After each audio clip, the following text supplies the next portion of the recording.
Hello there. Welcome, everyone. My name's Jonathan Bamber.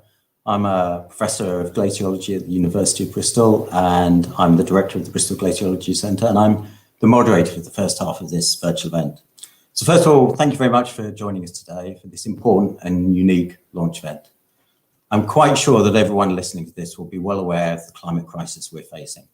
Today here, we want to focus on a critical and often overlooked aspect of climate breakdown that requires decision makers urgent and immediate action. The aim of the 50 by 30 coalition is to highlight the robust and solid evidence base that should hopefully persuade decision makers around the world to act now, that is, right now, to ensure that we do not overshoot up 1.5 degrees warming, specifically by reducing carbon emissions to 50% by 2030. So there's a handful of nations that are currently committed to this objective. That's Germany, Denmark, Sweden, Finland, and my own, the host nation for COP26, the UK. And I should say that the UK government is just about to vote into law a commitment to reduce the nation's emissions by 78% by 2035, and that includes contributions from shipping and aviation. So that's a major advance on what is currently in UK legislation. So, that actually is the most ambitious government-approved goal to date, an important step in the right direction. But we're not rose-tinted about how challenging this will actually be. And there are many policy decisions that are still undefined and yet to be agreed to get to that point. Nonetheless, as with anything in life, if you don't know where you're going, there's very little chance that you're actually going to get there. So we do welcome this announcement.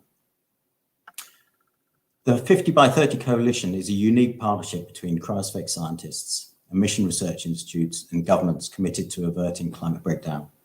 It's been coordinated by the International Cryospheric Climate Initiative, and you can find out much more about its goals, the science behind it, and the progress that is being made today at the excellent website that was recently launched in preparation for this event. Just look for 50by30.net. In fact, you can see it at the bottom there. Do go and look at the website. There's a lot more information there if you're interested. So this event is purposely running in parallel with the climate summit that Joe Biden is holding in DC today and tomorrow on World Earth Day.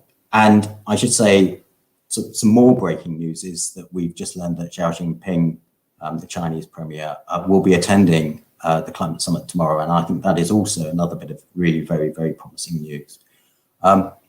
In the first half of the event today, you're going to hear from world-leading scientists working on all aspects of cryospheric research, including, for example, what the paleoclimate record tells us about past warm periods, to what the future holds for polar oceans, glaciers, the Antarctic Ice Sheet, and Arctic sea ice. Part 2 will focus on policies and approaches for achieving 50 by 30, and will be chaired by my co-moderator, Sandrine Dixon-DeClercq.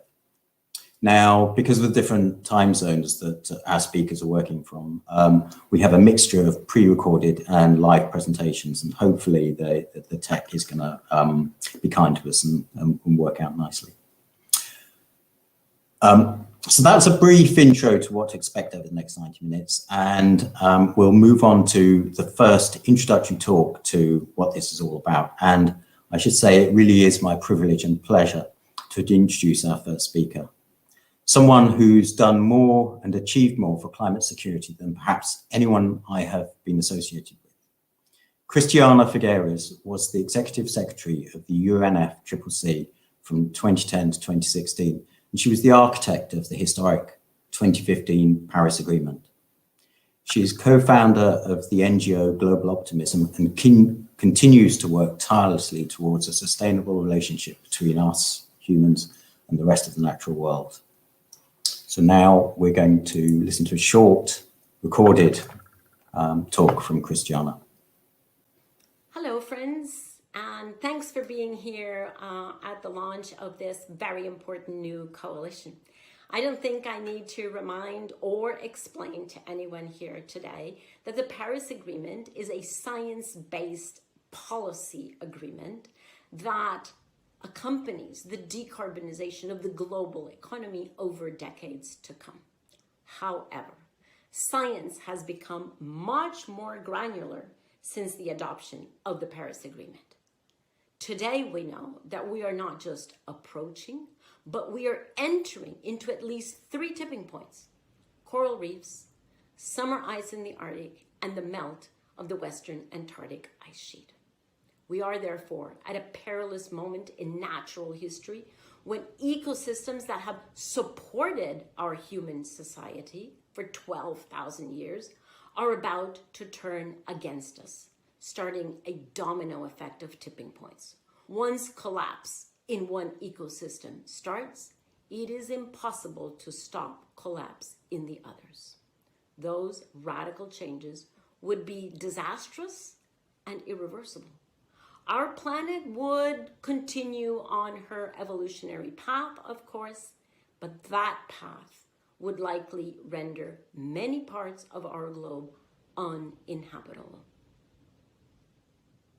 On the other hand, that is not the destiny that we are condemned to. If we act in a timely fashion, we can and we must still protect 1.5 degrees as our maximum temperature increase in order to protect our ecosystems that in turn will protect human presence on this planet. That is why I am delighted with the launch of the 50 by 30 coalition that seeks to mobilize a growing number of actors to contribute to this global effort of cutting 50% of greenhouse gases by 2030. Friends, as the launch of this coalition reminds us, we can negotiate outcomes out of every climate conference, but we cannot negotiate with the melting point of ice. Well, you can't argue with any of that, I think. Next, and this is very exciting, we're going to hear live from the fastest warming place on Earth, where Heidi Silvestre of ICCI is in the field on expedition right now. And I think we are going to go to Heidi.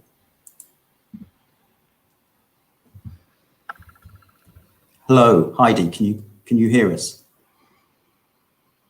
Hi, Jonathan. Yes. Hear you absolutely well. How are you? Very good, very good. So what's happening there and how are conditions right now? Yeah, so I'm currently kind of in the middle of the archipelago of Svalbard, and I've been here with my team for about 3 weeks now. And we've been facing the wildest conditions we've ever seen for the month of April, which is typically months with really stable weather, sunny, low temperatures. And we've had the complete opposite.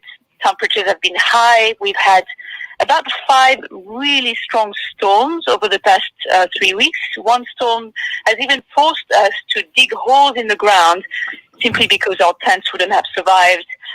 There is little to no sea ice around the archipelago, and the avalanche risk is the highest it's ever been. And also one thing that really surprised us is how different the glaciers are. We're using these maps that are 10 to 12 years old, and the glaciers are completely different. They're much smaller, much steeper. The moraines around the glaciers are gigantic. And it appears that throughout these past 3 weeks, we've been able to see the premises of a warmer, wilder, more unpredictable Arctic. Wow. Okay. Well, look, we're going to have to move on, but we're going to hear from Heidi about some of the science between how glaciers are changing and impacts on water resources. And look, you stay safe and take care. It sounds like it's pretty hazardous out there, and avoid those avalanches. We'll be careful. Thank you, Jonathan. Okay. Thank you, everyone. Bye-bye. Yeah, take care. Okay. So now we're going to have the first live talk or real-time talk that's going to be given by Dr. Julie Brigham-Greta, who is a professor of quaternary and paleoenvironments in the Department of Geosciences at the University of Massachusetts Amherst. She's a former chair of the Polar Research Board of the US National Academy of Sciences and is currently president of the American Geophysical Union's Global Environmental Change section, and also president of the Quaternary Division of the Geological Society of America. And I think she's going to tell us all about what we can learn from the past about potential future warm periods and hazards that might be facing us in the not too distant future. Thank you, Jonathan. So we'll go to my first slide, and it's my role to provide some background on what paleoclimate tells us about the situation we're in now. So could we please go to the next slide?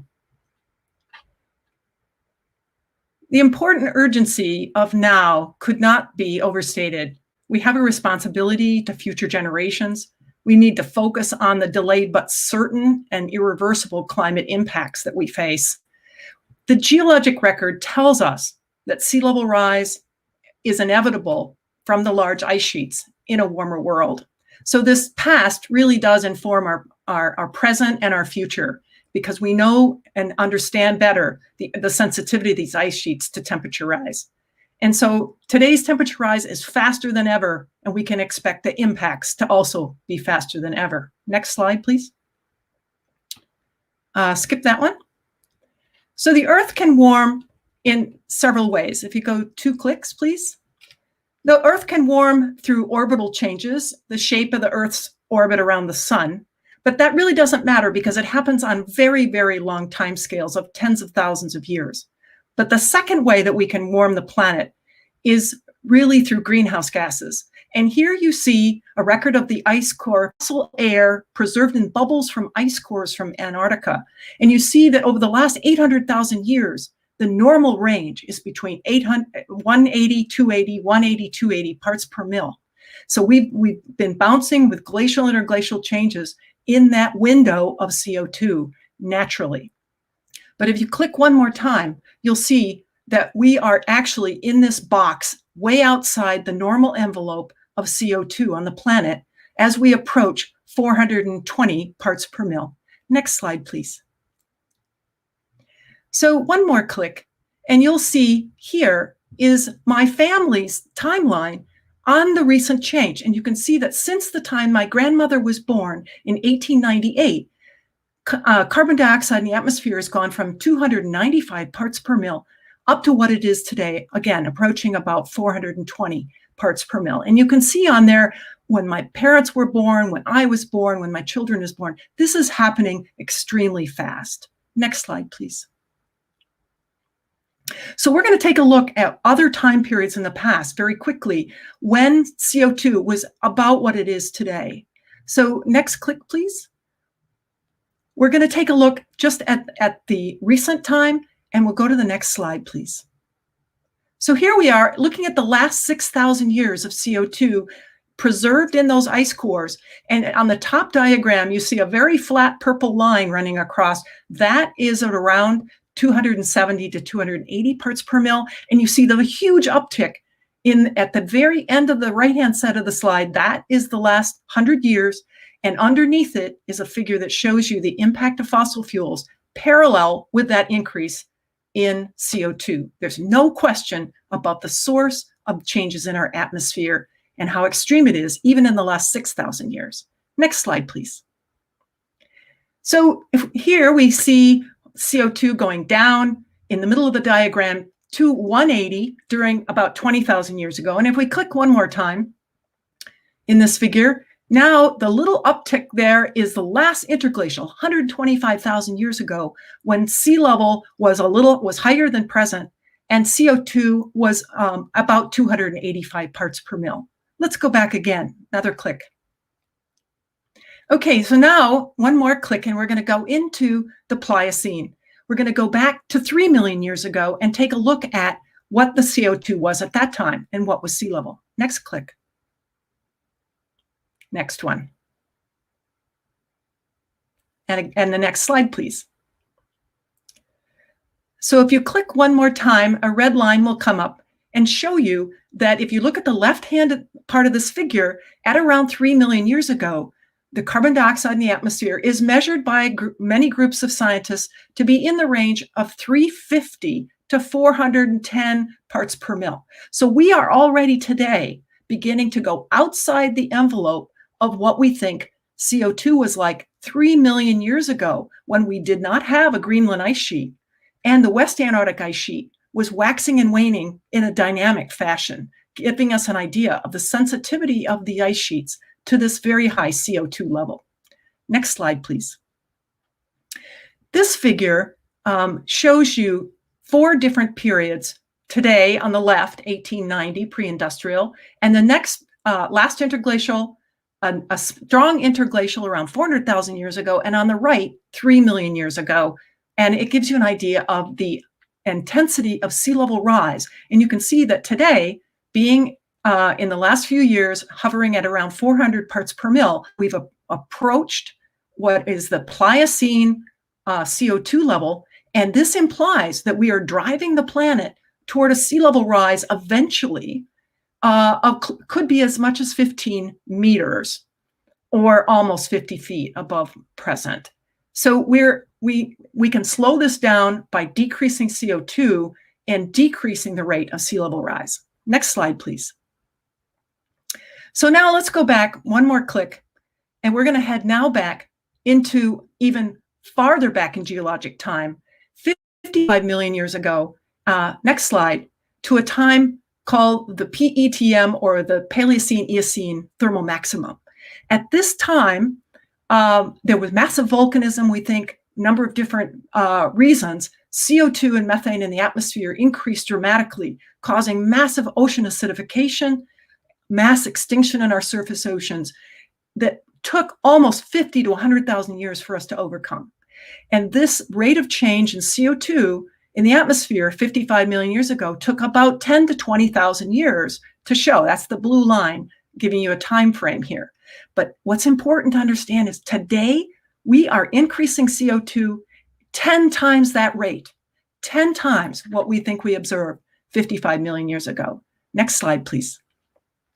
And so we need to think about where we're headed. If we don't change the CO2 in the atmosphere, we just keep doing what we're doing, it's if you go one more click, you can see that we will actually be approaching, within about 200 years, the level of the PETM. We will be approaching that level of CO2. And remember, 200 years from now, that's not very long when you think about what we've done to the planet since my grandmother was born. Next slide. So this figure shows you a projection in about 280 years from now, what the Greenland ice sheet thinning might be. This ice sheet has 6 meters of sea level. And so we can see that we do not want to be committed to this type of sea level rise in the future as we watch these ice sheets accelerate under a warming world. Next slide, please. My last one. So I think it's really important that we have a responsibility to future generations to slow down the warming and avoid rapid change. The geologic record tells us that sea level rise from especially large ice sheets is driven by temperature. And the past informs the future. We can't afford to ignore it. Thank you very much. Thank you, Julie. Thanks for that. There's some incredibly sobering numbers there. A sea level rise of 15 meters is just unthinkable. So I think for the benefit of time, we need to go straight on to our next speaker, who is going to talk to us about what might happen to the Antarctic if we overshoot. Our next speaker is Dr. Tim Naish, who's a professor of earth science in the Antarctic Research Centre, and he's also the current director of the ARC, which is at the University of Wellington, New Zealand. He's a leading authority on modelling past, present and future behaviour of the largest ice sheet on Earth, that's the Antarctic Ice Sheet, and its relationship to and how it impacts sea level. And Tim's talk is also a recorded one.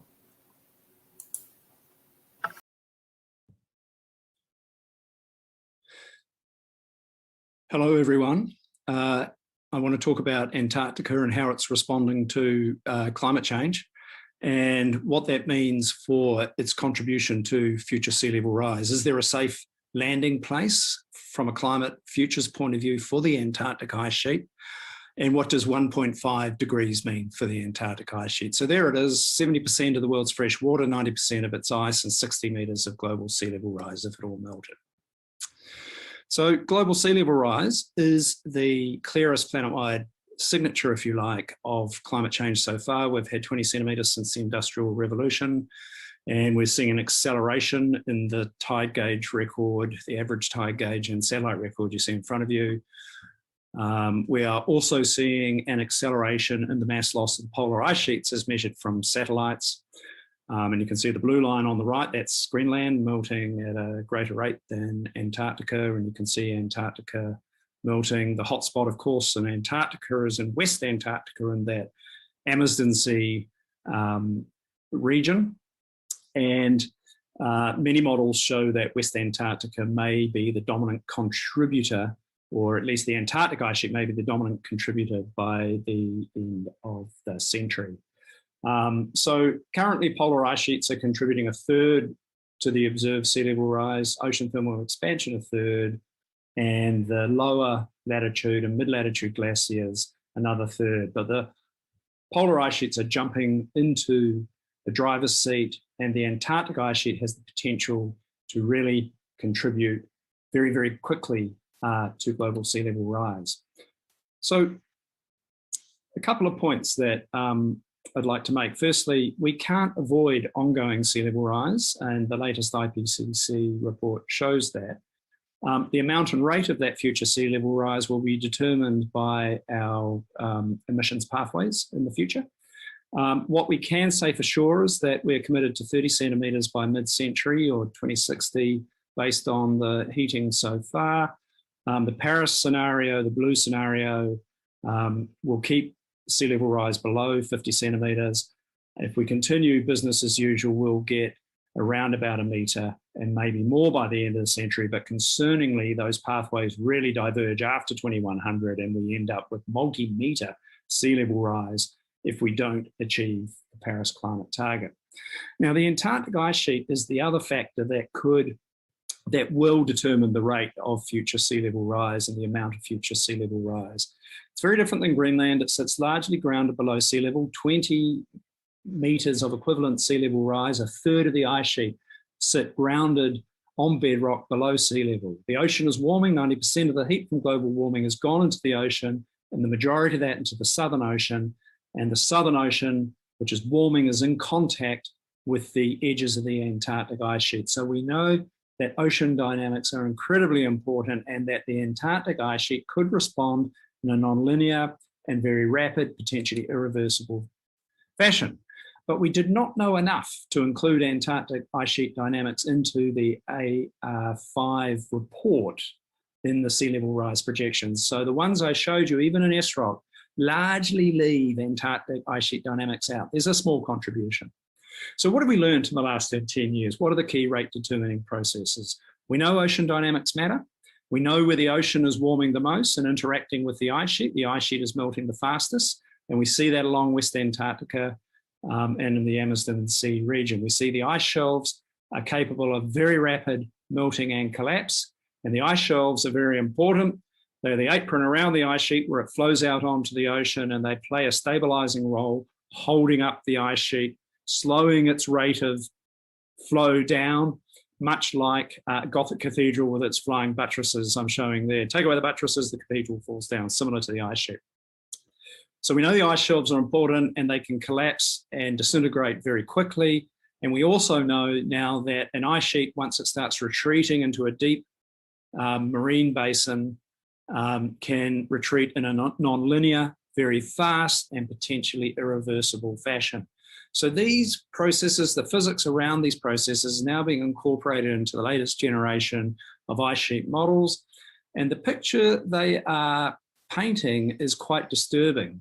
We seem to have seriously underestimated for the RCP 8.5 scenario the contribution of the Antarctic ice sheet, which could be tens of centimetres up to 1 metre more than in the current IPCC reports. Certainly by the end of the century, and then 15 metres or more beyond 2500. The good news story is that the Paris scenario and an RCP 2.6 pathway limits melt from the Antarctic ice sheet. The ice shelves stay largely intact, and the mass loss is limited such that global sea level generally stays below 1 metre. You can see on the left the two scenarios. They were just playing out in front of you over 500 years. And you can see the 8.5 loses much of the marine-based ice around Antarctica. So 1.5 to 2 degrees appears to be a tipping point for the ice shelves. They go and the marine-based parts of the Antarctic ice sheet melt very rapidly. So an overshoot of the Paris target of the RCP 2.6 scenario could result in multi-generational commitment to many meters of sea level rise. So to avoid that, 50% by 2030 is the pathway we need to be on. It lowers the risk considerably and will prevent some of the worst impacts of sea level rise. Well, more very sobering statistics, and one more that I'll just add very briefly. A 2-meter sea level rise would displace a tenth of the population of the planet. That's about 600 million people. So the numbers that Tim and Julie were talking about really are just unthinkable in terms of the stability of the species. Next, we've already heard live from Heidi, who's on field work in Svalbard, but she's recorded a presentation for us on glaciers and snow cover and their impact on water resources. Heidi Silvestre is a glaciologist working on the dynamics of glaciers in the polar regions, and she's currently, as you just heard, on a human-powered, i.e. on skis, expedition in Svalbard. She's an active and prolific science communication consultant in both education and policy-related arenas. And we're going to hear a short recorded talk that she made earlier for us. So today I would like to highlight the importance of glaciers for society. Even though glaciers are smaller than our ice sheets, glaciers actually were the largest contributors to sea level rise during the 20th century. If you look at the map on the left, the black patches delineate glaciers all over the world, while blue areas of different sizes show the potential contribution of these glaciers to sea level rise. Today, all over the world, glaciers are melting, and this mass loss is very much accelerating. While the largest glaciers can contribute significantly to sea level rise, the smallest ones, the ones you can barely see on the map, are actually the ones which have the most significant influence on human populations in terms of water supply. So I will now include snow to this presentation, as glaciers and snow often play similar roles for populations and ecosystems. The main service provided by snow and ice is to provide fresh water when they melt, partially or totally. This water can be used for drinking, for sanitation, irrigation, for the production of hydroelectricity. In some regions, like in tropical areas and in the northern Andes, glaciers are the only consistent and reliable water supply for local and indigenous people. In other regions, seasonal snow is among the most important water resources, such as in southwestern US.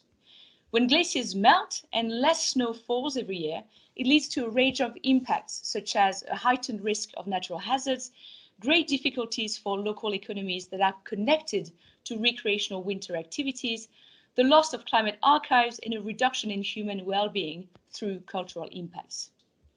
So now we're going to review different geographical areas where glaciers are found and investigate projections that have been made for these glaciers up to the year 2300 based on different emission scenarios.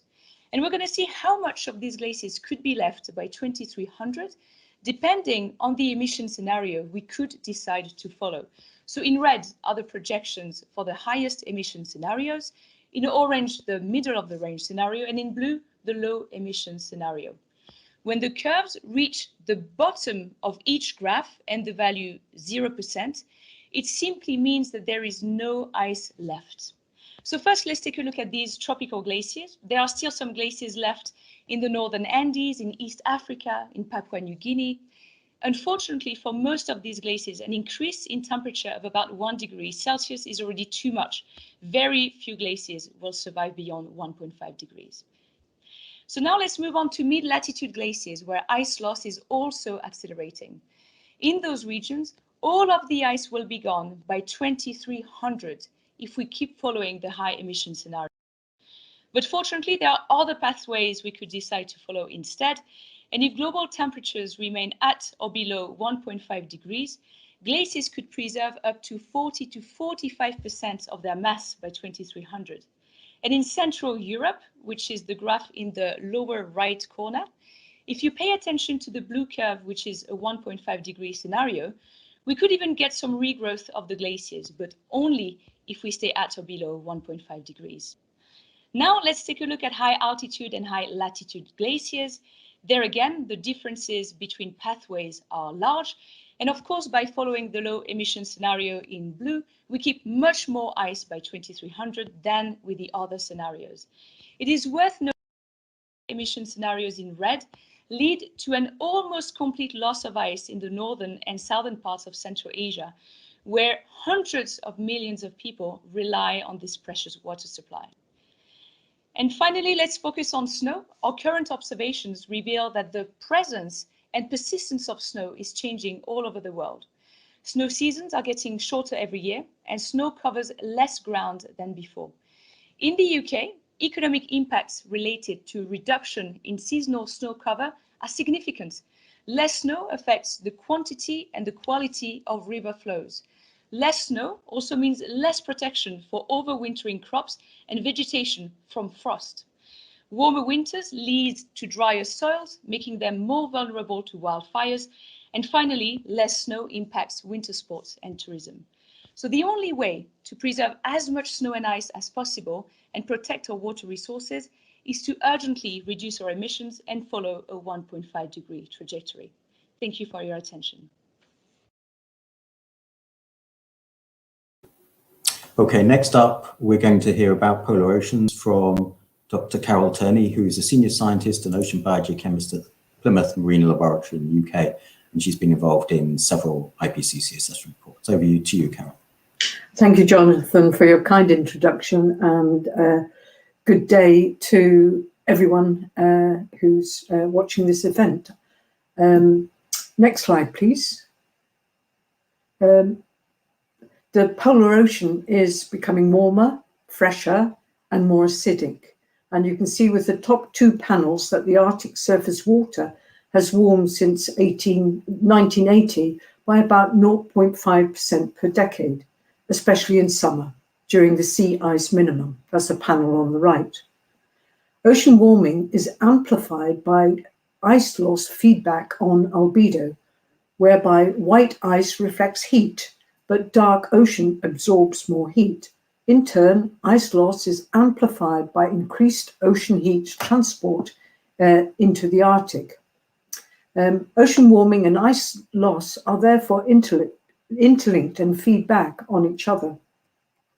Warming and ice loss have other ocean impacts. For instance, they are resulting in increased river runoff, which causes freshening of the ocean. This in turn impacts the carbon and nutrient budgets, which knock on impacts on ocean productivity and food webs. Now, all these aspects are significantly reduced under low emissions or Paris world scenarios. That's the blue line on the bottom graph. Sorry, next slide, please. But if we overshoot and have high emissions, then this is really not very good. Polar oceans are becoming more acidic through a process called ocean acidification, where CO2 is absorbed into the ocean. It then alters the marine carbonate chemistry, producing a weak acid. The red on these maps shows the extent of these corrosive waters. So by the end of the century, in a high emissions or overshoot world, we will expect most of the Arctic and Southern Ocean surface waters to be corrosive to these carbonate minerals all year. In a low emissions Paris world, we can prevent most of the Arctic and all the Southern Ocean from facing these year-round corrosive conditions.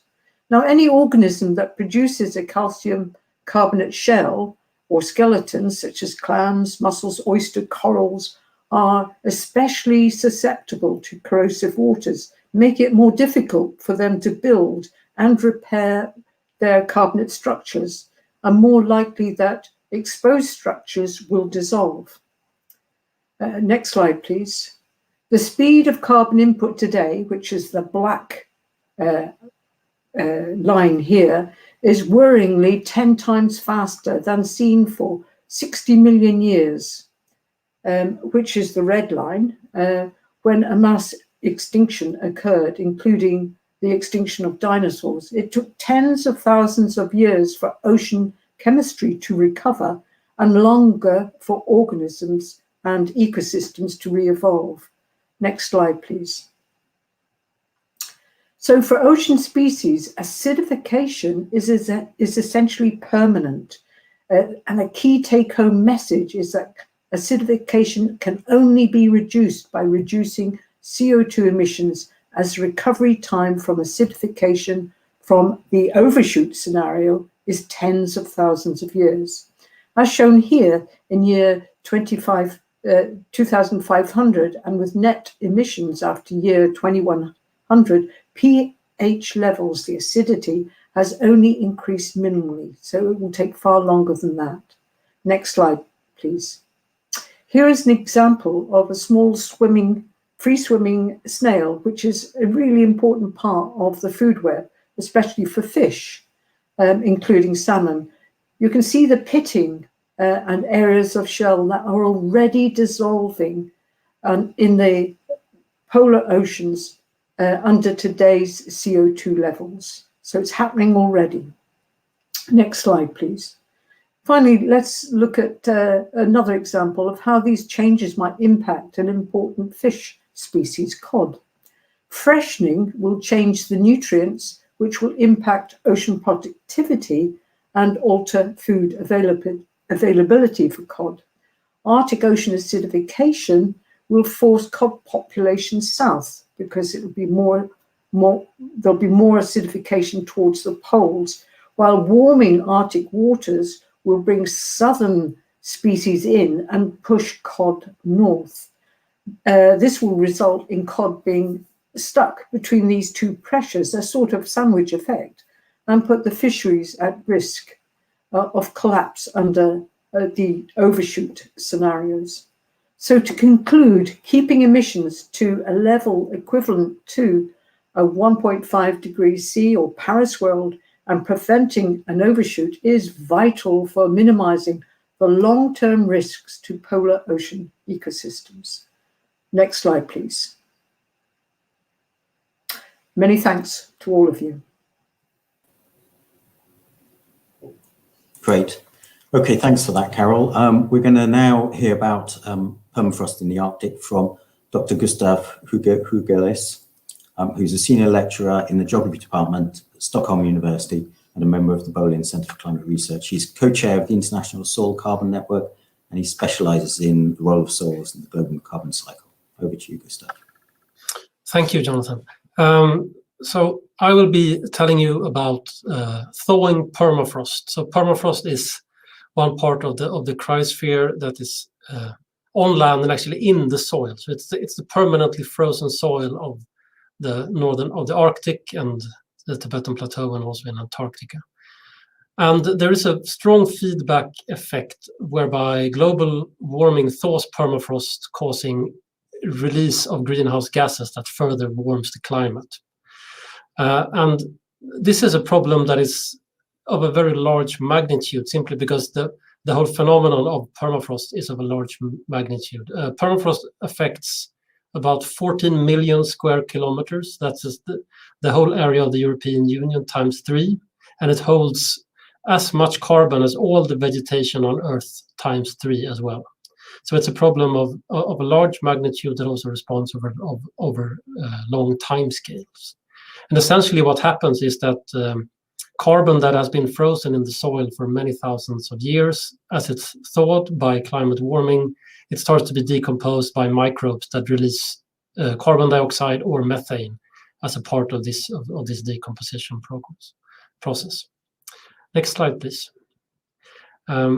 This slide illustrates the link between permafrost thaw and the overshoot warming, or the different ways in which we can reach a target temperature.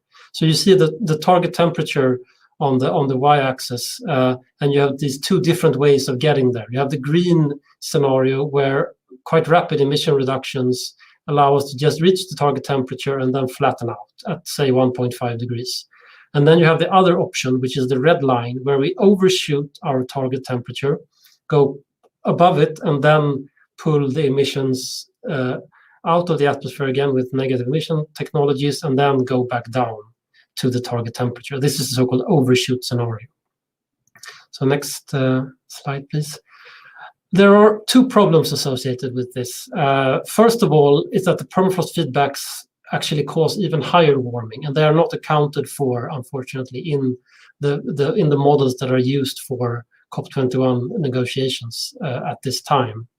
And if you press again, the second problem is that the permafrost feedback, they add this additional warming on top of the curves that you see in red or in green shading. But also the permafrost, once it has thawed, there is an irreversibility to it, in that even if we bring the temperatures back down, the thawed permafrost will keep emitting CO2 and methane for several hundred years. So even if we stabilize temperature, permafrost will keep emitting. So avoiding overshoot is critical to avoid this long-term irreversible thaw. Next slide, please. So you can go through these 3 consecutive slides a little bit back and forth. These are basically maps, modeled maps of observed and modeled permafrost thaw that has occurred between the year 2003 and up to 2017. And this is very rapid thaw. Permafrost is usually thought of as a sort of slow giant which responds slowly to climate warming. But in the past few decades, we have seen very rapid responses and rapid thaw, also causing increased emissions from those places where the permafrost is thawing. So next slide, please. And as I mentioned, permafrost emissions are projected to, they are happening now, but they are projected to come a lot more serious by the end of this century. They are slowly growing. And this basically decreases the carbon budget we have available to us to stay under target temperatures. You see these two bar charts here. They show the remaining anthropogenic carbon budget to stay below 1.5 degrees on the left and 2 degrees on the right. And the pink section of these bar graphs is the amount of emissions that the permafrost carbon feedback alone will sort of eat up. So this actually reduces the space we have to actually emit carbon even further. So next slide, please. And the scale of how much of our emissions are sort of eaten up by the permafrost, they depend a lot on how much we overshoot temperatures and how rapidly the climate warms. If we manage to stay at plus 1.5 degrees, then by the end of this century, by 2100, the models that we have project that permafrost alone will emit roughly as much as India today, 2.5 gigatons of carbon CO2 equivalents per year. If we go to 2 degrees, we are approaching the emissions of the EU. And in really high warming scenarios with runaway permafrost thaw, we are looking at permafrost emissions that will come close to almost what China and the US are emitting today. So there's a strong case for limiting emissions that in turn will then keep the permafrost carbon in the ground. Next slide, please. So this final slide, also I want to highlight how the emissions that we trigger today, they will continue for centuries after initial thaw. These bar graphs, the 3 bar graphs on the left, so the blue, yellow, and red ones show the cumulative emissions by 2100 from different warming scenarios, 1.5, 2, and 4. And the much higher bar graphs on the right, those 3 bar graphs actually show us, even if we cap warming by 2100, how much cumulative continued emissions we will have over multiple centuries. This is going up to 2300. So even if we cap warming, the permafrost on human timescales will, for our timescales, it's almost irreversible, and they will keep emitting CO2 and methane that commits many future generations to have to use negative emissions to pull these greenhouse gases back out of the atmosphere. Thank you. Thanks very much, Gustav. So the last talk in part 1 of this on cryospheric processes is on Arctic sea ice, and it's going to be given by Dr. Julianne Struve, who's a Senior Canada Research Chair at the University of Manitoba. And she's also affiliated to National Snow and Ice Data Centre in the US and University College London in the UK. Julian is a climatologist who specialises in remote sensing the Arctic sea ice and its impacts on the rest of the climate system. Over to you, Julian. Thanks, Jonathan.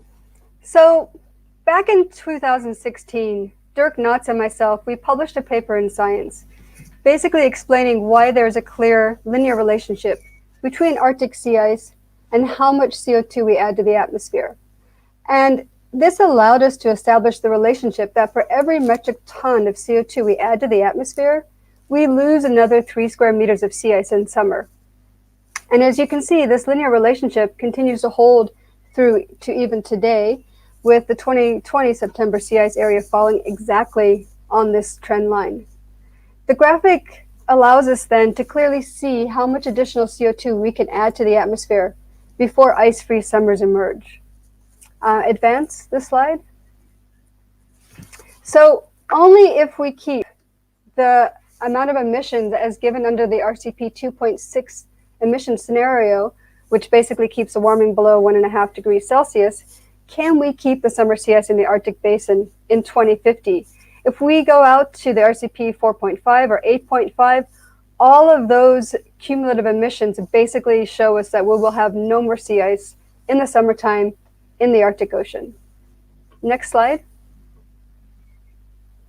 So, because there's also a relationship between, of course, global temperature and CO2, this same linear relationship then also pertains to temperature. So another way to look at it then is if we were to limit our warming to 1.5 degrees, we see that we can still keep the sea ice in the Arctic Ocean in September. But as soon as we start to reach about 1.7 degrees Celsius, ice-free summers start to emerge. However, given that we're not on track for 1.5, advance the slide, and that we're actually looking at a minimum overshoot at the moment of 2.7 degrees Celsius of global warming, we can see that it's not just that we'll lose the sea ice in September, but we'll start to see ice-free conditions that emerge already in July and might persist through October to November. Advance the slide. And if we stay on track where we currently are going under the RCP 8.5, we're off this chart, and we're looking up to 7 months of ice-free conditions if we reach that kind of warming. So, at least with the sea ice, we can clearly see that there is this relationship, that there's these thresholds that if we cross them, we're going to start seeing no more sea ice in the Arctic Ocean. And it's not just summer that we're talking about. Next slide. So today's reality is that large parts of the Arctic Ocean are already ice-free in summer. And it's very different from what it used to look like in the 90s, where if you had a low sea ice year, you might have it low on the Eurasian side, but more on the Pacific side. But now we see, and this is pretty much since the early 2000s, that every part of the Arctic Ocean now has seen large retreats of a summer sea ice, so that large areas along North America and Eurasia are now completely ice-free in summer. Next slide. However, while the summer sea ice loss has been quite dramatic and it has gained a lot of media attention, the departures from average have actually become larger in the shoulder seasons. So this plot looks a bit complicated, but it basically shows how many standard deviations the ice was below the 1981 to 2010 long-term average for each calendar month on the y-axis and by year on the x-axis. So blues show mostly negative departures, so less sea ice than average, and yellow are positive departures. And since about 2005, we mostly see blues, but the largest departure from average occurred this past October, as it took an unusually long amount of time for the Arctic Ocean to refreeze again. Also, in May and November of 2016, we had larger departures from average conditions than we saw in September 2012. And so this really highlights that it's not just the summer sea ice that we're losing. So I know we focus a lot on summer, but this is happening now in all times of the year. Next slide. Finally, this is the future we're looking at based on the latest round of climate models that go into the next IPCC report. And I see a problem with my graph. For some reason, the shading disappeared. So what you're seeing is the average from all the climate models in these solid lines, and you would have seen shading had this graphic appeared properly. But basically, given the large range of natural climate variability, the shading would have shown you that no matter which emission scenario you follow at the moment, there are chances of ice-free conditions happening already by 2050. That's just because the internal variability is so large that you could have individual years become ice-free already by 2050, regardless of what we do right now with our greenhouse gas emissions. But the other thing that's interesting and very different from the last IPCC report is that if we follow the business as usual scenario, so we look at the RCP 8.5, it's not just that we lose the summer sea ice. You're also starting to see these big changes in winter. And this is what we're already starting to see in the observational record today, that these ice losses are not just in summer. Okay, so next slide. So why should we care, of course, about all of this? And you've sort of already heard about it in some of these previous talks. And of course, one of the big parts of this is that we're losing the reflective sea ice cover, which helps to keep our planet cool. Sea ice reflects most of the sun's energy back out to space. And so if we lose it, the oceans start to warm up. And then you have the ocean acidification that we've heard about. But what you also know is that it amplifies the warming in the Arctic, which will impact on Greenland melt, it'll impact on permafrost thaw that we heard about, coastal erosion, and of course ecosystems that depend on the sea ice for their functioning. But it's not just that these changes are going to impact the Arctic region. Warming the Arctic faster than the rest of the planet also impacts on our weather systems at lower latitudes and global ocean circulation patterns. So that what happens in the Arctic doesn't stay in the Arctic. Everything is connected, and thus these changes that are happening within the Arctic Ocean right now are something that we should all be worried about as we go forward. The good news is that, you know, sea ice loss is not irreversible. Climate model simulations do show that if we were to stop the greenhouse gas emissions, we could recover even if we start to go through ice-free conditions, which is what's going to happen as we go forward. But as we also heard, there's a lot of heat now in the system, so it's going to take a while for this climate system to recover. Thank you. Okay. Thanks very much, Julianne. In the interest of time, we're running a little bit over. I'm going to hand straight over to Sandrine, who's going to chair the second part of this event. But before I do so, I just wanted to share some very late breaking news with you, which is that the European Geosciences Union has just joined the 50 by 30 coalition as a founding partner. Now, they are the sister organization to the American Geophysical Society. They're the European equivalent and have a membership of about 20,000. And I think this highlights really nicely that this coalition, it's organic, it's meant to grow with time, and details of how to do this are on the 50 by 30 website. So please go and have a look at that to find out more. Okay, Sandrine, it's all yours. Thank you so much, Jonathan. And thank you for all of you who already have done an amazing scene setter in terms of the context of the cryosphere. I'm trying to now bring in this high level segment, how we really develop meaningful 1.5 pathways and how we translate these coalitions, such as this incredible coalition around 50 by 30 into action by governments. And as the co-president of the Club of Rome, we published already 3 years ago our planetary emergency plan, which very clearly says that we need to act now. We need to have a holistic approach that looks at different ecosystems which are close to tipping points. And we did this even before COVID. And now we know that the tipping point between climate, biodiversity loss, and health pandemics, not to mention even the social tipping points that we're seeing, are truly creating a huge amount of stress on all of our populations across the globe. Translating all of the science that we've just heard is fundamental. Trying to ensure that people understand that this is a critical decade for humanity, that this is the greatest existential risk, that we need to truly understand that we've thrived because of the Earth's remarkable regenerative capacity, but now we're seeing that we can't build back glaciers. We can't build back the cryosphere. We cannot take back all of those temperature points that are so important. Our patterns of economic growth, development, production, consumption are way through the roof, and we need to ensure that we bring in the right new economic development models, not growth models, into action. And transformational economics is the only way that we're going to get there, moving beyond GDP and ensuring that we bring in our 50 by 30 targets, and understanding that this means real transformation.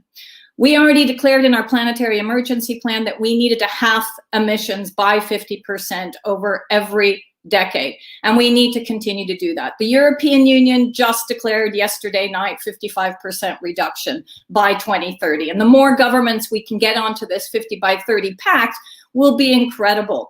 So what I want to do in this session is to ensure that we start to translate that important science and all of those important points that you've brought forward in this previous session into action. How do we make this actionable? How do we get governments not only to declare a planetary emergency, not only to abide by a 50 by 30 rule, but actually to translate that into action? We have 10 commitments and actions within our planetary emergency plan, and these are incredibly important targets and timetables that we need to respect to do this. So I'm going to start actually in terms of this second session by opening up with Yuri Rogeli, actually from Chatham House, who can lead us through the strong science and climate modeling that he is seeing, and that is the co-chairing of the emissions pathways chapter in SR 1.5 and part of also AR6. Then I will move into applied science and invite Bill Hare to join us. And then we will move into some very important, consistent countries who have applied the 50 by 30 rule, UK and Finland. We could have added the European Union, but they are not here today. So can I open up with you, Yuri, and have you give a very quick overview of your pathways work? Yeah, thank you, Sandrine. And thank you for this very clear and very clear call to action. Also, after this sobering message, scientific message that we got in the previous section, it is maybe time to see what can be done, and in some cases for the cryosphere, what should be done. So if my slides can be put up, then I'm happy to lead you through what we have found in the last IPCC report, and also to try and explore a bit what we can understand under 50 by 30 pathways. Bottom line of this presentation is that it means that we are looking for pathways that have the near-term ambition to limit global warming to 1.5. Next slide, please. By now, we clearly know what needs to happen to halt global warming, and that means and what needs to happen is that global emissions needs to be brought down to net zero. And the total amount of emissions that we emit until that time will determine the amount of global warming that we will see. That means we have a certain carbon budget that is left. And here on the right, you can see some of the updated numbers of the last IPCC report. If you put those in perspective, today we are emitting around 40 billion tons of CO2 per year, 40 gigatons of CO2, and then you can immediately see that the remaining carbon budgets for 1.5 degrees, which is the limit at which the cryosphere starts to see real trouble, are very small. So how can these then be translated into pathways? Next slide, please. The IPCC 1.5 report looked at this question and here describes pathways that limit warming to 1.5 degree with no or limited overshoot. They have specific and very clear characteristics. In the next decade, by 2030, they all see a very robust declining trend in global carbon dioxide emissions. Emissions in 2030 are roughly 40 to 60% below 2010. That the average of that is indeed 50% by 2030. When we then look further in the century, all these pathways also reach net zero CO2 emissions around mid-century, carbon neutrality as it is often referred to. Net zero greenhouse gases are achieved slightly later, about 2 decades later. This message has not gone unnoticed. And if we can go to the next slide, a recent study has inventorized all the announcement of net zero targets that have been put forward globally. By now, about 61% of global emissions are covered by net zero targets, about 68% of global GDP, and slightly more than half of the global population. These are really positive developments because these net zero targets really show us where an important milestone of this entire journey lays, and that is that we need to bring our global and national emissions down to zero. However, it's not all that rosy. When we want to get to net zero, we also need to start reducing, of course. And if we can go to the next slide, that is something that every year we look at in the United Nations Environment Programme's Emissions Gap Report. Every year we look at where emissions are heading and where they should be going to limit warming to 1.5 or 2 degrees. And here on this slide, I show where current policies are currently heading in the blue, and then also where current pledges of countries are bringing us until 2030 in the orange and the red. And we don't need advanced mathematics to see that there is a really large discrepancy where current policies or current pledges are leading us until 2030 and where emissions should be in 2030 to be on a pathway for limiting warming to 1.5. Next slide, please. And this really means that there is an urgent need for 50 by 30 pathways. What are these pathways? These are 50 by 30 pathways are pathways that adequately contribute to lowering global emissions by 50% in 2030 relative to 2010 levels. These kind of pathways ensure that the near-term ambitions are in line with reaching net zero in the longer term. And they also ensure that the ambition in pursuit to limiting global warming to 1.5 is as high as possible. Over to my last slide then. Of course, the question is then, are these very stringent and ambitious reduction over the next decade feasible? The IPCC 1.5 degree special report was asked this question, and we looked into these questions and we came back with a maybe slightly more complicated answer. In the end, we identified 6 tick boxes that need to be ticked for us to be able to say that something is feasible. And if you can click 4 times, 4 of those tick boxes we as scientists can tick. We can say that within the laws of chemistry and physics, it's possible to limit warming to 1.5. We know that it's within the carrying capacity of our planet. We know that we have the technologies, and we know also that it doesn't cost the world to do it. However, it remains a question whether our societies will be able to the task to make the behavioral changes, and whether our political systems will show the political will to implement those stringent emission reductions that are needed. And if you click 1 last time, then there is, of course, for this, we as scientists, we need to look into society, to civil society, to governments, and to the COP at the end of this year to get an answer to see whether this is really feasible. Thank you very much. Thank you so much, Yuri, and thank you for trying to stick to time. I know it's very difficult to compress such incredible work.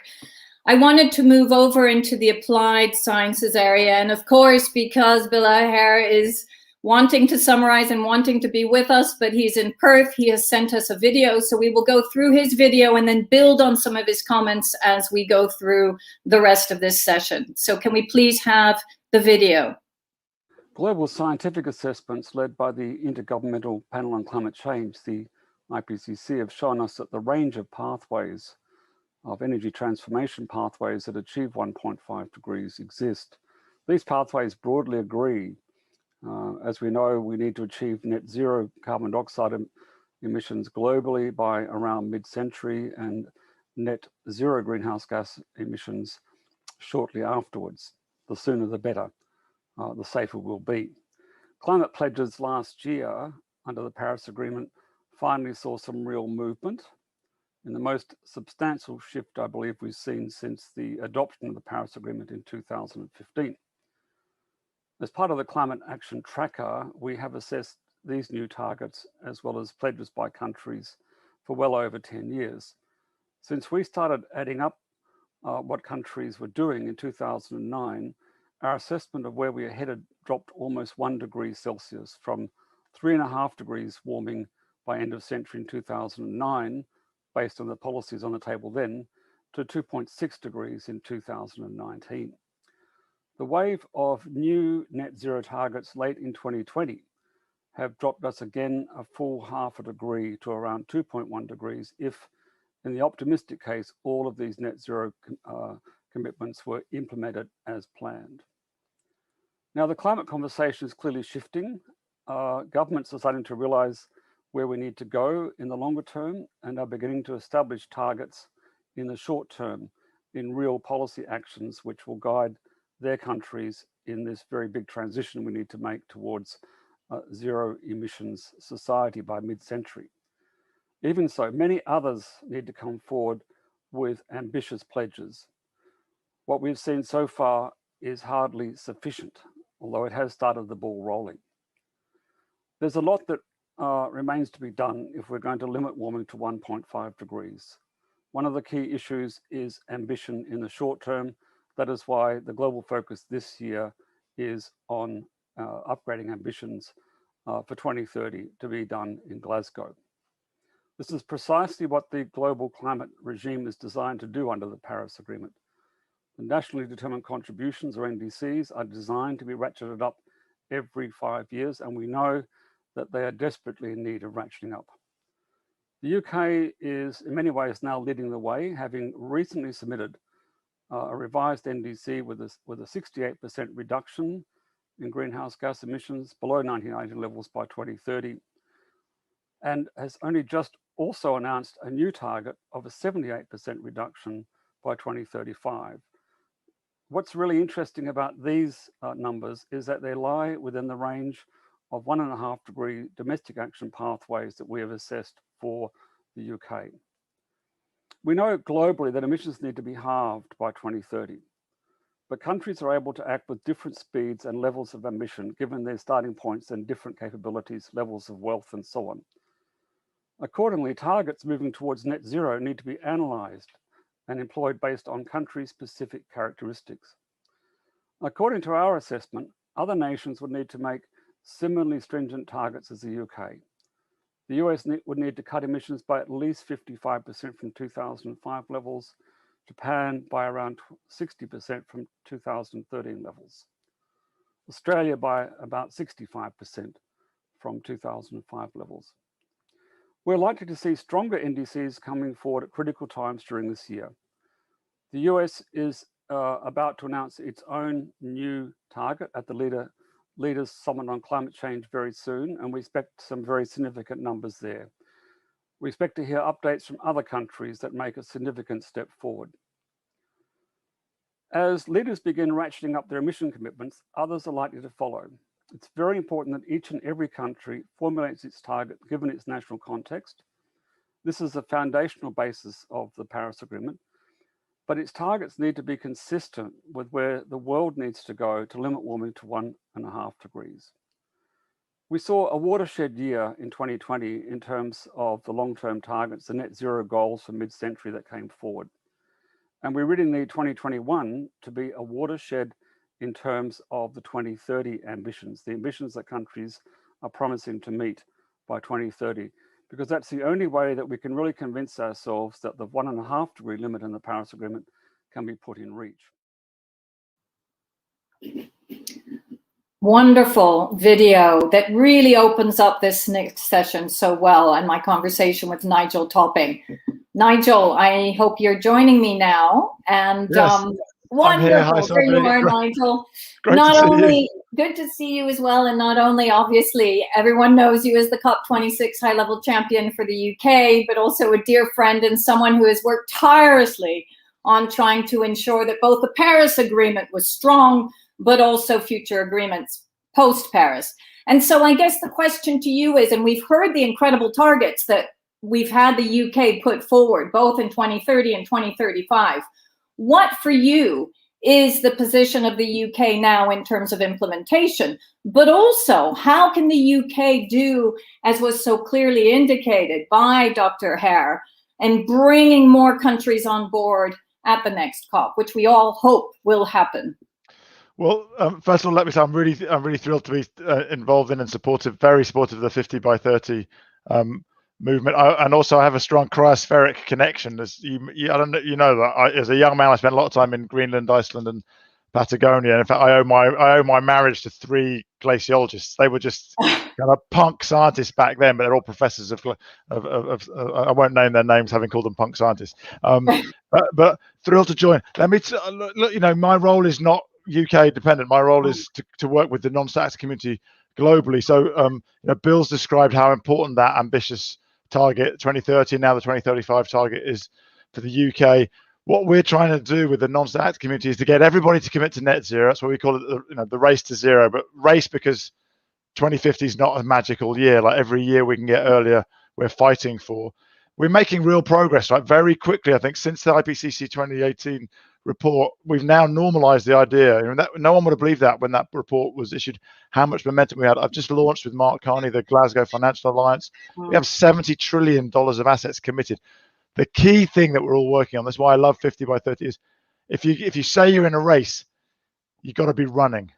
Yeah. So, and this is true of countries and of investors, everybody. What are the short-term plans? And so I think rightly, you know, the UK's under scrutiny now for the level of detail that backs up the short-term targets. And some of it's come out and there's more promised. But I think the great thing about people committing to not just the long-term, but the short-term, is that they can then be held accountable for the quality of the plans and the actions. And that's built into what we're doing with the Race to Zero, with now over 2,000 companies, as I said, $70 trillion of finance, over 500 cities. We've had 5 cities from India just joined us yesterday, and it's going faster and faster and faster. The emphasis is going from, are you committed to zero, to have you got an appropriate interim target that's in line with a fair share of 50% by 2030, and have you got a plan that you've published that you can then be held accountable for? And that's what we're really pivoting to focusing on now, is not just blah blah 30 years time, but in the context of that commitment, how are you mobilizing your organization, whether you're a mayor or a CEO, to deliver 2025 and 2030 interim targets. So Nigel, do you feel that the race to zero and the race to resilience and everything that you've just indicated on the investment side, on the commitments coming from companies, is also pushing governments and putting them under pressure to actually do similar actions? Because we've seen the declaration that's just come out of the EU. We've seen, and we know that the Biden administration is going to come forward also with much stronger ambition. But is it enough? And what more can we do to create actually that necessity for shift and having clear targets when we arrive at COP26? Well, you know, it's interesting to hear Bill talk about that ratchet from 3.5 degree to 2.6 to 2.1, and hopefully, you know, between now and the COP. I mean, you know, my dream has been that we break the 2 degree barrier in terms of trajectories by COP, and then continue to ratchet down as fast as possible.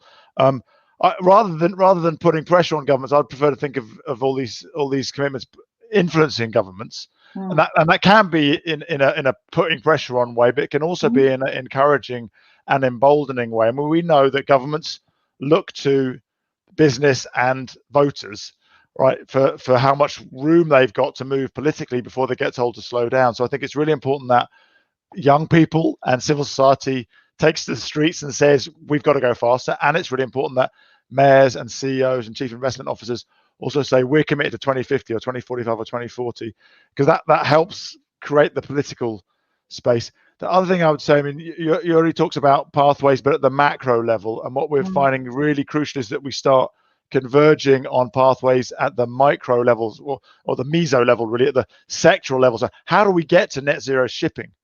Right, we can't get halfway there in 10 years because we've got bugger all zero carbon ships on what we've got to do is really accelerate the cost reduction and the technology improvement, so that by 2030 we've got 5% of the ships, long distance ships, are net zero, and then we can really ramp up in the 2030s, so that so we've got a chance. Other technologies where we're already mature, like EVs, you know, we can slam the door on combustion engines in the early 30s, but it's crucial we have a sort of pre-competitive pathway so that we can compete within a framing, but not be arguing about the pathway, particularly in the short term. So I think we can see a lot more work on trying to converge governments to agree on those interim milestones per sector. You bring up 2 really good points, and then we'll move on to Finland, who are really truly demonstrating that shift also to 50 by 30. But one is that micro level, and some of the work that we're starting now to do ourselves, the Club of Rome with Potsdam Institute, on unpacking actually that, what does that transformational pathway look like at the micro level? And also, what are the social and economic implications, so that we can really deeply unpack the tensions and bring people on the journey, because otherwise we're not going to get there. And the other key point then is how do we translate all of this into key targets and timetables? And you've always been one, the banning of the ICE engine by 2030. We are calling for, obviously, the need to ensure that we stop fossil fuel subsidies now, that we transform fossil energy into electrification and renewables by 2030 at the latest. So these very clear timetables and targets are fundamental too. Yeah, well, thank you. I think so, Sandrine. I think for all of us, a lot of our work in this next phase is to converge institutionally on these pathways, so that we have more and more countries, investors, businesses, civil society organizations, cities, all agreeing on the same kind of ballpark trajectory, so that it de-risks it for everybody. Absolutely. Thanks so much, Nigel. Take care. Thanks, Sandrine. Take care. Bye. Bye-bye. Participate in the launch of this 50 by 30 coalition. Our policies and action must be based on science. No one can negotiate with science. And science tells us that we are not on the track for the 1.5 degree pathway. It is essential that world's leaders set targets and implement climate actions in line with the IPCC's 1.5 degree report. It's also important that those governments that have already adopted 1.5 degree compatible targets show how it is done. And that is why I'm here today. First, a few words on how we set our target. Finland's goal is to be climate neutral by 2035 and carbon negative or climate positive soon after. Finland's target is based on our climate science panel's assessment of what is consistent with our commitment under the Paris Agreement to limit warming to 1.5 degrees. Finland is a large country with a cold climate, sparse population and long transport distances, and a high share of energy-intensive industry. Our per capita greenhouse gas emissions are among the highest in the EU. Despite all this, we see our climate goals as opportunities and believe we can reach them. We have already many policies in place that will deliver greenhouse gas reductions. One example is a ban on coal by 2029 and targets to halve transport emissions by 2030. When we set our climate neutrality target, we didn't have all the policies necessary for achieving the target. We are currently working on the strategies and measures that will lead to climate neutrality by 2035 in a manner that is cost-effective and socially and regionally fair. The government has set indicative emission reduction budgets for planet reforms like energy tax reform and sectoral policies. We are currently taking stock of the progress made to secure the path to climate neutrality by 2035. We are also in the process of updating our domestic climate law. It is updated to contain the climate neutrality objective and domestic 2030 and 2040 emission reduction targets. Our climate science panel has assessed that the emission reduction target for 2030 should be set at 60%. The transition to a climate-neutral circular economy needs action at all levels: global, EU, national and local level. Many cities and regions have also set their own climate goals. Over half of Finns live in a municipality aiming to be carbon neutral by 2030 or 2035. The government has also successfully worked together with industries for carbon neutrality roadmaps. Our government invited key sectors of industry to develop low-carbon roadmaps: the energy, chemicals, forestry, and technology industries. All cooperated and came up with their roadmaps and many more. For example, the textile industry and construction sector joined in. The roadmaps map out the emission reduction potential and the necessary conditions to unlock them, as well as the clean technologies potential for a positive carbon handprint across global value chains. They will inform our climate and energy policies and show the private sector's commitment to ambitious climate action.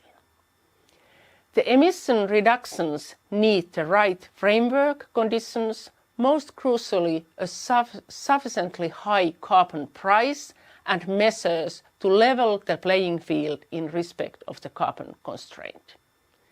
This will require changes, for example, in the EU-wide emission trading system. We are also stepping up considerably our investment into biodiversity protection and nature restoration. We are developing nature-based solutions for climate change mitigation and adaptation. When the COVID pandemic devastated our societies and put our economies also on life support, Finland decided early on to direct economic recovery resources to action that also speeds up the necessary climate transition. As I said earlier, Finland is a cold country, despite the average temperature in the Arctic increasing at more than twice the rate of the global average. While 85% of the electricity consumed in Finland is carbon dioxide free, we still have significant emissions from fossil fuels in the heating sector. So while we have made a lot of progress and continue to make progress, we still have a lot to do. In the global fight against climate change, we need strong leadership from all corners.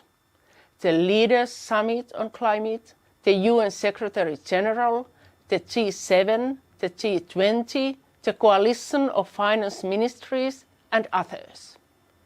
But we do not need just leaders, we also need those that follow. As a small country, Finland has shown that ambitious climate action is no rocket science. We just need the political courage to act, and to act now. Thank you. Wonderful. So the courage to act and to act now. And I'd like to ask Elizabeth May, who is a member of the Parliament. Sorry, I'm so used to Elizabeth to be working with European parliamentarians, and I know you're the Canadian parliamentary leader of the Green Party. Thank you for joining. And I think that you have a challenge for us, because even though there has been an improvement in the Canadian NDC, we're not seeing enough improvement. Well, thank you, Sandrine. Actually, I hate to tell you, we haven't improved our NDC since 2015. So I speak to you as someone, number one, I have to say what an extraordinary honor it is to be included in the launch of 50 by 30. It is a very important initiative and much needed. And I'm honored to share a stage with all the incredible scientists and Cristiano Figueres. I want to start by acknowledging I'm on the traditional Indigenous territory of the Wasanic people of this part of Canada. I speak to you from southern Vancouver Island and Wasanic territory, and very well in the customs of this area. I say to you, Haishka Siyam. Honored to be with you, and thank you for all your work. I speak to you from a country that has the worst record in the G7. We are currently Canada's current at the last year that we have records, which is just before the COVID pandemic began, Canada stood at 21% increased greenhouse gases as against 1990 levels. And our NDC was the weakest in the industrialized world when we tabled it in May 2015. And despite a change in government, The NDC remains unchanged. We expect it. We've been told to look forward to a change this week at the upcoming climate summit. Of course, as a circumpolar country, and the words from our colleague from Finland, we all know that, and from so much of the scientific presentation today, we have a challenge. We do not have time to think that net zero by 2050 is an adequate target. Net zero by 2050 can become a dangerous target because for people in politics who don't know climate science, and that's most of the politicians of the world, they think, oh, good, we've got 3 decades. We'll just do a nice, small, slow line and net zero. So then they think, oh, that's good, net. We can get offsets somewhere. We have to be, and scientists, as in this group, and Bill Hare and so many wonderful scientists in this group, have to be increasingly clear in taking on fake targets and fraudulent plans. We have very little time. Holding politicians' feet to the fire is essential. I think that new President Joe Biden has done the world an enormous service by creating such a moment as the Climate Leaders Summit this week. I want to offer one piece of advice, if I could have the temerity to offer advice. Why is it that the world succeeded in the Montreal Protocol to protect the ozone layer and hasn't succeeded on climate? My own view is that it was the creation of the World Trade Organization and the decision by governments around the world to disallow their climate negotiators from using tools that actually create enforcement mechanisms. So the Montreal Protocol said that if you violated the protocol by manufacturing chlorofluorocarbons or trading them or whatever, you were, as a nation state, open to trade sanctions from every other party to the Montreal Protocol. In other words, your economy would be decimated.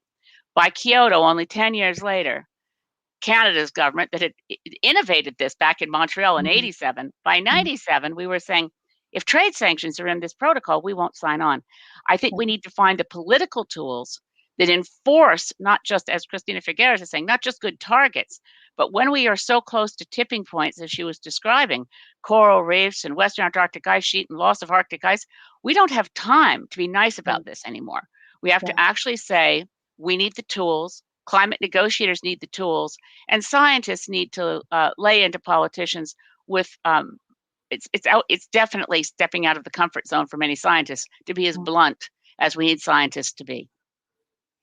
Elizabeth, I think you're absolutely right. And many of us who have been in this game for a long time have said we need a Montreal Protocol as a climate negotiation tool. It has to actually be a protocol that has the real grit that we need now, because we are in, as you said, in an emergency. We need action, and we need to translate that action across the board.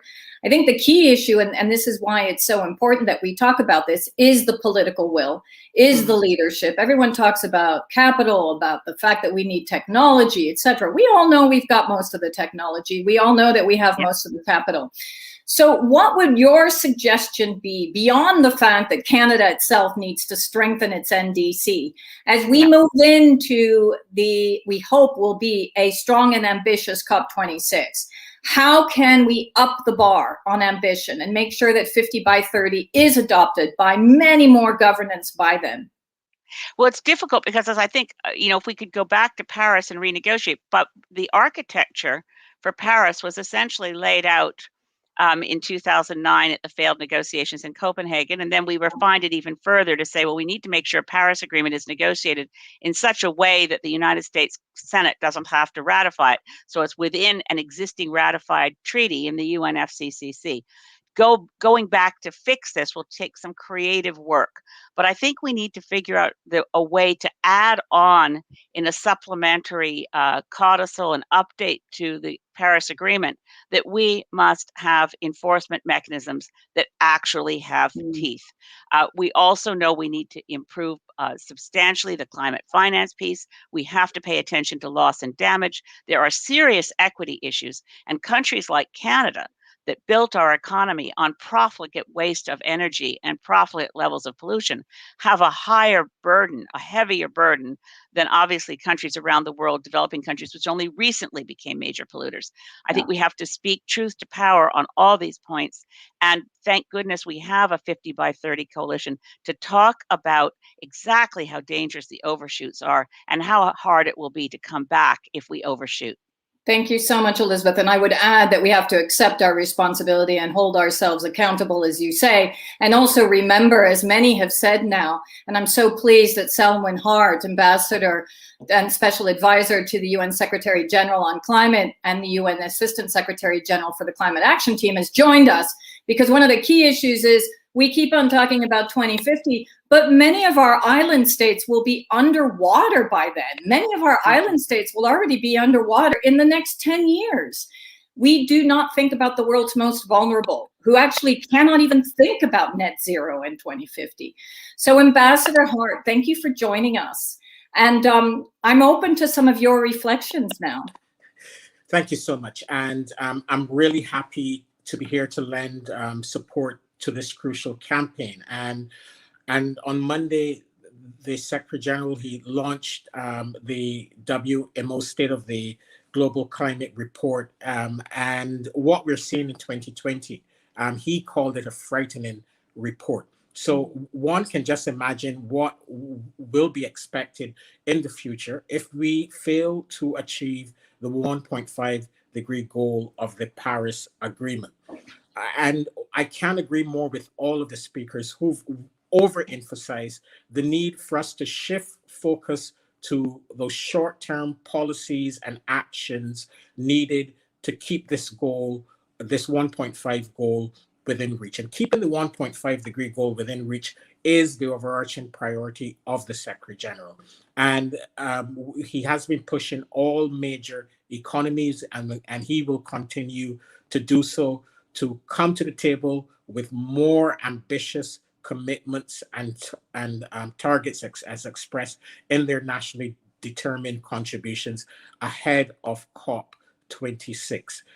He has been the leading voice calling for the accelerated phase out of coal. And we all know for us to really make a dent on global emissions, coal must be phased out in OECD countries by 2030 and elsewhere by 2040. But even if we succeed in our efforts to hold the increase in global temperature rise to 1.5, and we're no way on target to achieve this, we will continue to see increasing impacts associated with climate change. And the islands and least developed countries, as well as communities, marginalized and vulnerable communities in rich countries, are most at risk. And the unfortunate paradox is that these are the people and communities who have contributed least to this crisis. And this is why, as one of his major priorities, the Secretary General has identified securing a major breakthrough on adaptation and resilience. And he has identified 5 major priorities. On the issue of finance, he has called on donors and the MDBs to commit to devoting at least 50% of their total climate finance towards adaptation and resilience. At present, despite the promise in the Paris Agreement to balance mitigation with adaptation and resilience, only 20% of total climate finance flows go towards adaptation and resilience. 20%. So he's called on all donors, all the MDBs, to increase their share of climate finance being devoted to adaptation and resilience to at least 50%. Only the Netherlands has responded to this call, and the African Development Bank. We need your voice and support. That 20%, it was $16.8 billion in adaptation and resilience support in 2018. UNEP has estimated that the adaptation cost in developing countries currently is around 70 billion, and this will rise to $300 billion a year. So you can imagine the scale of the challenge. Secondly, he has called for easing and simplifying access to countries on the front lines, the least developed countries and small island developing states. At present, least developed countries receive a mere 14% of total climate finance flows, and small island developing states, 2%. 2% of total climate finance flows. And as I said, these are countries facing an existential threat from climate change. 12 of the 20 most climate vulnerable countries are countries in conflict. So, as you said, we face not only a scientific challenge, but a really moral challenge. These are countries that need to be supported to meet the challenge of climate change by having simplified and easier access to climate finance. Third, he's also called for tools to be provided to these countries to support them to integrate and better understand climate risk in their budgetary planning and other processes. Fourth, he's called for support to existing catastrophe-linked initiatives like the ARC initiative in Africa and the CRIF, which help provide countries with some degree of financial protection from inevitable climate extremes. And finally, he's called for support to local and regionally led climate resilience and adaptation initiatives. Local communities know better than anyone how to support their resilience and how to meet the challenges associated with adaptation. So we're hoping for your support in advancing these 5 critical acts of the Secretary General as we head towards Glasgow. So finally, this is a make or break here for climate. As the Secretary General has said, we believe that we need to keep the 1.5 degree goal within reach. I'm an islander, and I am always eternally optimistic that we can achieve the goals that we have committed to. But we are fully supportive of this initiative, and I'm committed to work with all of you over the course of the coming months and years. Thank you so much, Ambassador Hart. I could not agree with you more. And really, I must say that those of us who have been working with many Secretary Generals believe that Secretary Gutierrez has been one of the first who has come to the forefront of this debate and indicated, as we did as the Club of Rome, that we are in a planetary emergency. And he has said very clearly through those 5 points what we need to protect the world's most vulnerable. So your points are absolutely spot on. Can I maybe ask you what your hope is then in terms of the preparation both for COP26? And maybe I can be in full transparency, indicate to you that I'm the co-chair of the UN Food Systems Summit Action Track on Resilience. And we ourselves, what we are seeing, and I'd love to hear your views on this, is that there is a joined up narrative because the convergence of tipping points and COVID before us. We see that the UN Food Systems Summit, that the CBD COP, the COP26, that the Summit on Oceans and Desertification, and actually even the G7 and the G20, that there is a potential resonance, a potential joined up narrative that we can all participate in around resilience. Do you see the same? Definitely. And we see the sequence of events this year and activities and major international meetings really as a once in a generation opportunity for us to link the recovery from COVID with ambitious action around building resilient and inclusive societies using these really important milestones. We have the Food Systems Summit, CBD COP 15. We have the UNFCCC COP. We also have the high-level dialogue on energy, the Oceans Conference, the Transport Conference. All of these major events are important moments where various stakeholders from various sectors can come up with really concrete options on how we can move the world towards a more inclusive, sustainable, and resilient future. So we are fully on board in terms of having a joined up narrative as we head towards COP26. There are also some other important moments. The G7 summit in June represents an important moment for the world's richest countries, including Canada, which was just, they were represented, the world's richest countries, to send important signals on public finance. We know that public finance alone will not be the solution to all of these challenges, but we need more. We need it delivered faster, and we need it targeted to those who need it most. So the G7 represents really that critical moment to send that really important signal on private finance, which hopefully will then be taken up at the Venice summit that is planned for the middle of the year, where we bring other parts of the global financial system together, private finance, the multilateral development banks, to really ensure that the entire financial system is rewired towards this this overarching goal of sustainability, resilience, and inclusive global development.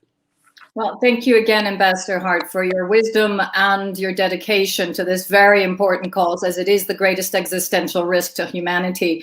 I will finish now with just a few words, but I would like to thank you again and indicate to everyone that what we've really heard today at this launch of the 50 by 30 campaign is that no, we cannot negotiate with the melting point of ice. This is the greatest existential risk to humanity. We can't await another 10 years to act. Each 1 degree rise in temperature places an additional 1 billion people beyond humanity's climate niche and the survival of all of our species.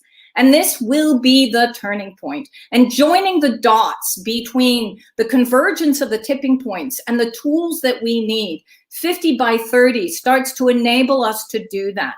We are definitely well adapted to respond to disaster, and we've seen with the pandemic that we can do that.